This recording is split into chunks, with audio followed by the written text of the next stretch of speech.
batu bara sendiri prospeknya seperti apa?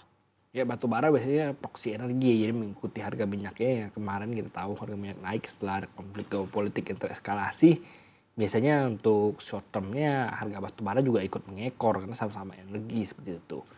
Jadi ya untuk jangka pendek sebenarnya masih oke, tapi untuk jangka panjang kita tahu sama dengan minyak ini kondisi abnormal. Jadi dalam jangka panjang akan ada normalisasi, harganya akan turun ke level normalnya batu bara di double digit seperti itu 70, 80, 60. Sekarang kan masih triple digit di ratusan ya. Jadi dalam jangka panjang ada kemungkinan koreksi. Oke, kalau untuk sektor energi baru terbarukan, ini juga apakah akan ikut diuntungkan begitu dengan kenaikan harga komoditas energi fosil sendiri, Putra? Ya biasanya ada proksi ke energi terbarukan juga, tapi sangat kecil sekali biasanya karena kita tahu energi terbarukan ini masa tunggunya dan investasinya itu bukan hanya bicara 1-2 tahun ke depan.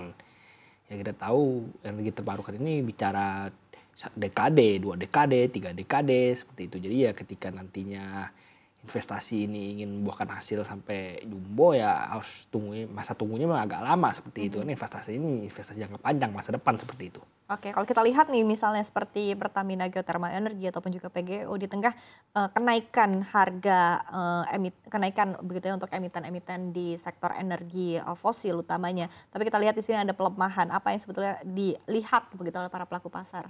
Ya untuk PGO khususnya itu sebenarnya hanya koreksi karena kita tahu harga sahamnya kemarin sudah sempat naik kencang saja.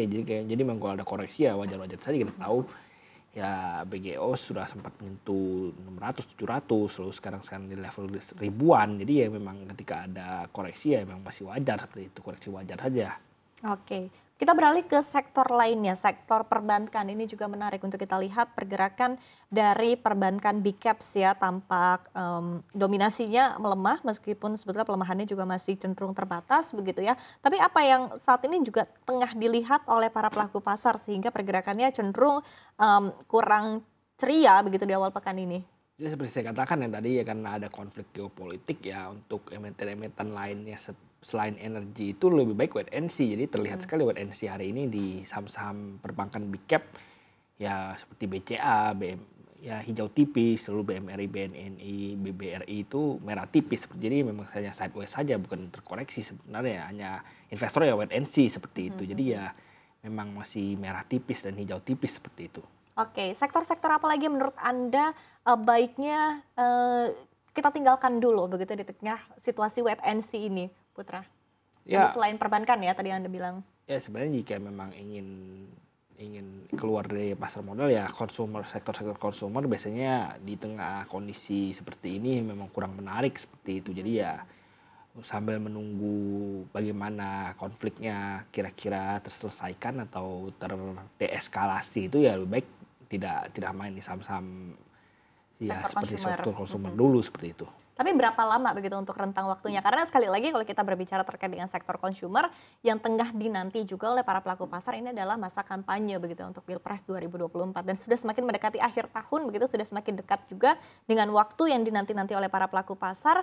Tapi di satu sisi juga masih ada sentimen lainnya mempengaruhi dan tadi yang seperti Anda katakan begitu bahwa baiknya wait and see. Jadi sikap yang mungkin bisa diambil oleh para pelaku pasar untuk sektor consumer seperti apa?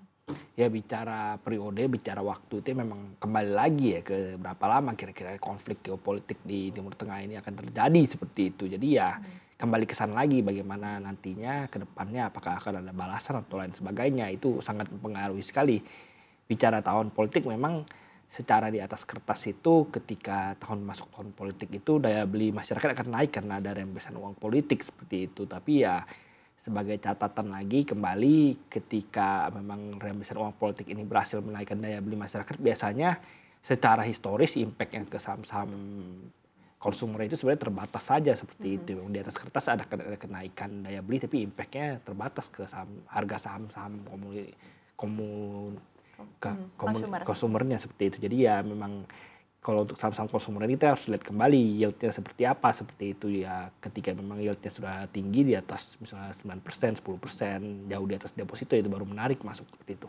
Oke, nah tapi di satu sisi begitu ya Putra kalau misalnya kita berkaca kepada konflik kemarin yang memang tidak bisa dibandingkan begitu ya, karena kalau konflik yang terjadi di Timur Tengah saat ini juga kan memang sebetulnya eskalasi konflik yang memang sudah lama terjadi begitu. Tapi ketika kita kemarin berbicara terkait dengan perang antara Rusia dan Ukraina kan memang berdampak langsung kepada supply chain untuk tadi ya sektor pangan, consumer begitu. Tapi dengan adanya konflik yang saat ini hari ini tengah menjadi perhatian dari para pelaku pasar, apakah ada juga hal terkait dengan supply chain yang perlu diperhatikan begitu ke depannya?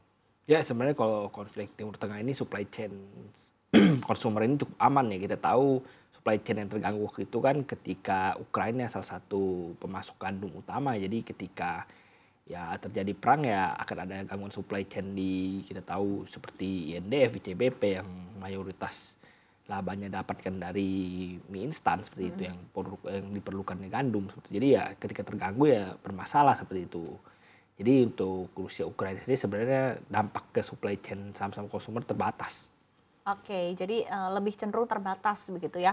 Nah, kemudian kalau kita berbicara terkait dengan sektor-sektor lainnya yang menarik juga kalau kita lihat mungkin dari sektor properti, kemudian juga infrastruktur, apakah masih menarik Putra? Karena ini sektor yang sudah cukup lama mungkin tidak terlalu banyak kita bahas begitu ya, apalagi di tengah mungkin kedepannya periode pergantian pemerintahan ke depannya. Tapi di satu sisi apakah memang ada hal-hal menarik utamanya di tengah mungkin perubahan suku bunga ke depannya begitu ya. Potensi yang sangat besar juga kalau kita lihat dari kenaikan The Fed kemudian nanti di awal mungkin juga bisa mungkin ya kita masih berbicara mungkin begitu akan diikuti oleh Bank Indonesia juga begitu. Tapi seperti apa Anda melihat terkait dengan prospek dari sektor-sektor ini?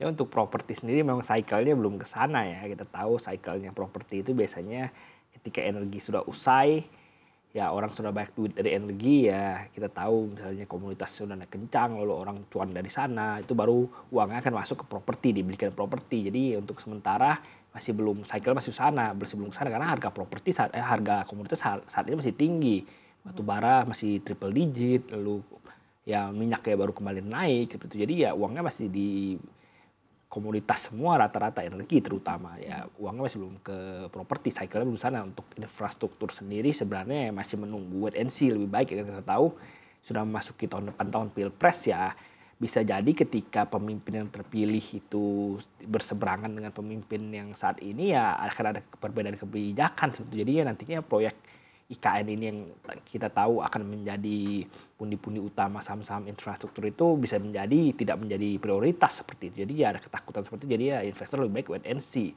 Terlepas dari kita tahu di saham-saham infrastruktur ini sedang dipersiapkan ya merger and acquisition ya karena beberapa kali dirumorkan akan beberapa BUMN karya akan merger dan lain sebagainya seperti itu. Ya. Terlepas dari itu kita lebih baik wait and see dulu karena kita lihat bagaimana kedepannya pilpresnya siapa yang kira-kira akan menang baru keputusan yang jelas bisa diambil seperti itu. Oke, artinya semakin banyak begitu ya hal-hal yang dipertimbangkan oleh para pelaku pasar sehingga memang para pelaku pasar cenderung wait and see ya ke depannya. Nah, tapi terakhir Putra kalau kita berbicara terkait dengan market hari ini seperti apa proyeksi Anda untuk pergerakan indeks harga saham gabungan dan juga rupiah? Karena kalau kita lihat rupiah terus melemah nih terhadap dolar Amerika Serikat karena memang di satu sisi dolar yang terus menguat begitu ya di pekan ini. Seperti apa Anda melihat hal ini dan juga mungkin menyambut nanti inflasi Amerika Serikat yang juga akan diumumkan, Putra?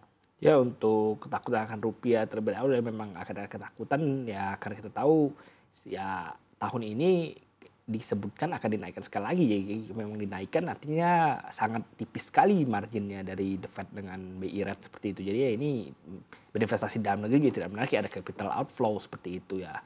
Efeknya ya rupiah terus melemah tapi ya kita tahu kemungkinan tidak akan jebol sampai 16.000. Ya support satunya sebenarnya masih di 15.800 baru mencoba 16.000. Lalu ya memang jika memang sudah di level-level seperti itu ya BI ada ruang intervensi seperti itu. Ya, Oke, baik. dari rupiah seperti itu sedangkan untuk IHSG sendiri kemungkinan besar hari ini masih akan ditutup hijau ya disokong oleh saham-saham energi beberapa di antaranya.